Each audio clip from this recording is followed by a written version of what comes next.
The goods and the bads of using RV share.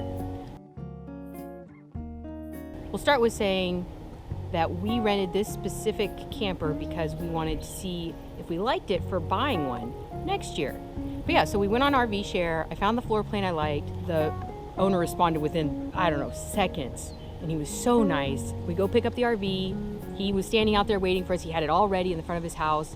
He shows us how to hook it up to our, he shows us how to hitch it to our truck with the weight distributor. Like he showed us, I've never done that. So we had no clue how to use a weight distribution. I've seen some videos, but they're all, having a person right there showing you is so much better. And he was so nice. I cannot express how nice this guy was. He was patient, he listened, and he knew what he was talking about.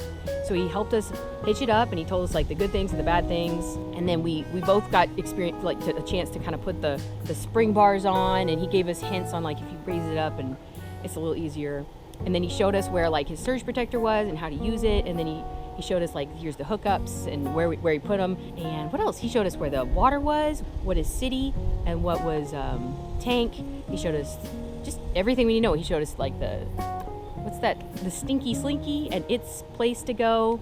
And he even has gloves in there. We brought our own gloves, but it's nice that he has all that stuff for us. There was fresh sheets on the beds. There was fresh blankets. Everything smelled amazing. When I went through the first walkthrough, I was so amazed at like finally being a travel trailer for the first time in my life.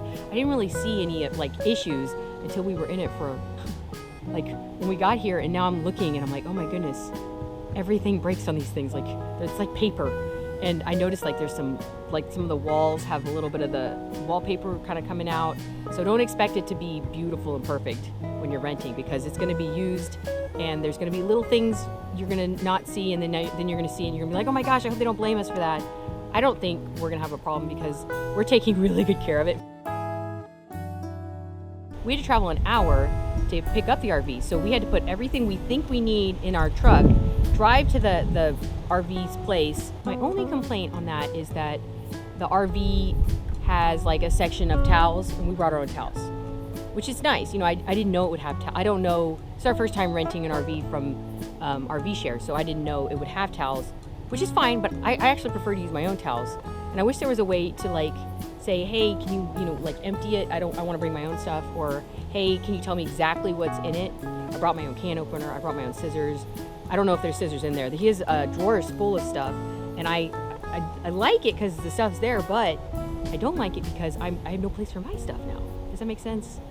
Like the drawers are full. And I was like, I'll just put my plastic silverware right here. Maybe if the owners of the RVs laid out maybe the stuff that's in the drawers and took a single picture and was like, this is what's in the RV, people could get a better idea of what to expect and not, bring double of everything, which is fine. It's no big deal. This is June in Texas. It's hot.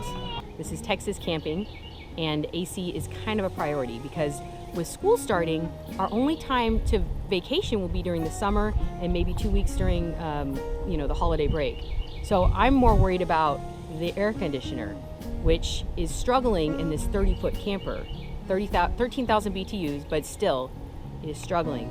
So what I think we're going to do is get a much smaller camper with maybe a similar size air conditioner and have one central room that's air conditioning.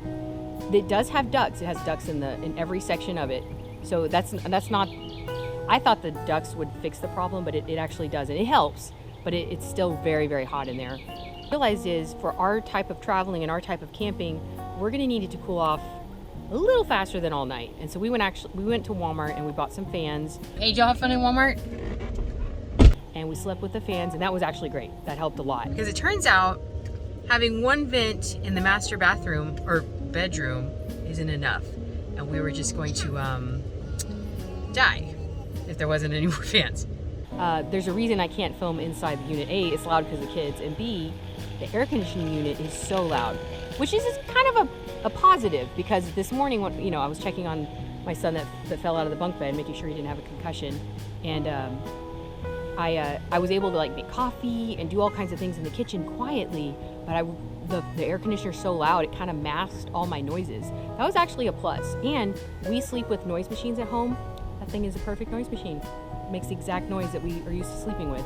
So that was also nice. I didn't need a noise machine. I thought the back bedroom would be awesome, but I absolutely hate it. And this, well, first night I hate it. We'll see in the future if I still hate it. But the reason I hate it is because, A, there's this much space to walk around the bed. We have to go to bed on time so we can wake up early and do all the things we have planned. So there's not really a need for me to have a separate room because I need to make sure I'm watching those kids. The bathroom is pretty nice. I will say my favorite room is the bathroom. It's nice and cool in there. They have a vent. The fan keeps all the odors away. The size is, I think the size is really nice because there's a bathtub right next to it. So if you need more space, you can kind of lean over and do what you need to do. I thought I would really like the bunk beds, but like I said, there's no safety rail on the top bunk. And I am worried about them falling out in the future. We're gonna probably go smaller. Number one, because the AC needs to be, is our priority. I need it to be nice and cool at a faster rate. The second thing, bedding is a big waste of space if it's not like we're just not using all this space where the beds are because they're separated off into different rooms. And it's just, we're all in the central dining area. And we're outside most of the time, so there's not really a reason to have it 30 feet. I think we want to get something like 20 max, I think. I don't know, I have to do a lot more research now to see what we're going to get, because I was sold. I was going to get this trailer. Like, I thought this was the perfect bee's knees, and now I'm realizing that it's not. And it is a great trailer, but it's just too big for our family. We need something smaller, and I think it would be less terrifying to tow something a little smaller, and it'll be lighter weight. So yeah, if you're thinking about buying an RV, I do recommend renting one before buying one because it could completely change everything like it did for us. And there's nothing wrong with that. That's a good thing. You won't have buyer's remorse. I'm so glad we did this because we won't regret it. We'll buy a trailer that fits our needs, and everyone should try it out if they can to fit their needs. I do think RV share is amazing. I think this experience is amazing. It's a great adventure. We're having a really good time, and we are learning a lot, especially before making a huge investment for our own RV. This has been a really good learning experience on what is right for our family. So that's all I want to say for now. Day one was pretty fun, huh? Yeah. Yeah.